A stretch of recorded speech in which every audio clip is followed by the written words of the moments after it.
ज हमारे बीच में इस समय राजकीय महाविद्यालय वेदिखाल के प्राचार्य जी यानी कि डॉक्टर डीपी भट्ट जी जुड़े हुए हैं और एक अच्छी सुंदर पहल आज ऑनलाइन कवि सम्मेलन के माध्यम से छात्र छात्राओं ने की।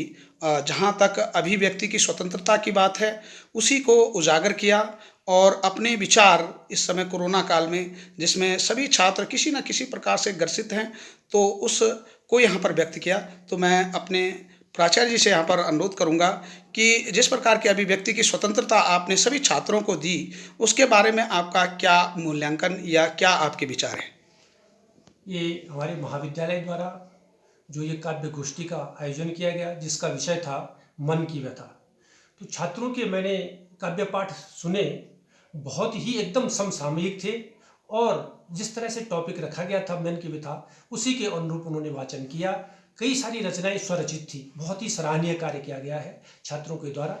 उन्होंने ये बिल्कुल भी महसूस होने नहीं दिया कि हम महाविद्यालय में उपस्थित नहीं है। बिल्कुल घर में रह करके उन्होंने वही सब कार्य करके दिखाया जो कि एक रेगुलर स्टूडेंट कॉलेज में आकर के कर सकता था।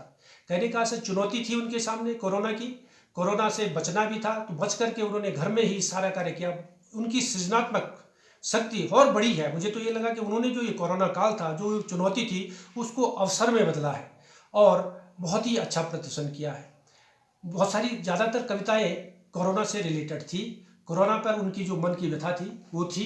उसके अलावा कुछ देशभक्ति पर थी, कुछ उनके अपने घर की परिस्थितियां पर थी कि किस तरह से वो रह रहे हैं। कहने का आशय ये है कि एकदम जो कि जैसे कि टॉपिक रख दिया गया था मन की व्यथा, उसी के अनुरूप उन्होंने इसको बहुत ही सराहनीय ढंग से प्रस्तुत किया है। मैं छात्रों का और अपनी टीम का, जिसमें कि डॉक्टर महेंद्र सिंह रावत जी ने बहुत ही अच्छे ढंग से इसका आयोजन किया, पूरी संचालन समिति का साधुवाद देता हूं और धन्यवाद देता हूं और छात्रों को उत्तरोत्तर इस तरह से कार्य करने के लिए और शिक्षा के उन्नयन करने के लिए उनको प्रेरित करता हूं।